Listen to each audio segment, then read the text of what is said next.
ሰላም እንዴት ናችሁ? ቡድናችን አርሰናል ዛሬ ወሳኙን የሰሜን ለንደን ደርቢ ጨዋታ ያደርጋል።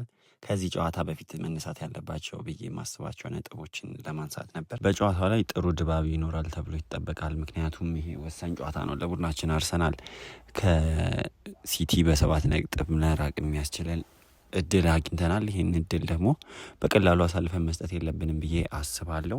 ኖኒ ማዱኬ ከጉዳቱ አገግሞ ሙሉ ለሙሉ ከቡድኑ ጋር አብሮ ተጉዟል የሚል መረጃ አሁን ጠዋት ላይ ተሰምቷል። ሌላም ደግሞ ምናልባትም ኦዴጋርድና ዮኬሬስ በዚህ ጨዋታ ላይ ከስኳዱ ጋር አብረው እንዳሉ አንዳንድ መረጃዎች ይጠቁማሉ። ይህ ለስኳዳችን በጣም አሪፍ ነው። ቤንቻችን በጣም እየተጠናከረ እየመጣ ነው። አሪፍ ነው። አሁን ለሚኬል አርቴታ ለምርጫ የሚቸገርበት ጊዜ የደረሰ ይመስለኛል። በማንኛውም መንገድ ይህን ጨዋታ አሸንፈን መውጣት አለብን። ብንችል ፈርስት ሃፍ ላይ ጌሙን ቢያንስ 2-0 እየመራን ብንወጣ ሰከንድ ሃፍ ጌሙን ማኔጅ ለማድረግ መሞከር፣ ከተቻለ ጎል ለማስቆጠር መሞከር ነው። ምክንያቱም አድካሚ መሆን የለበትም ይሄ ጨዋታ። ባየር ሙኒክ ትናንት ቅዳሜ ነው የተጫወተው።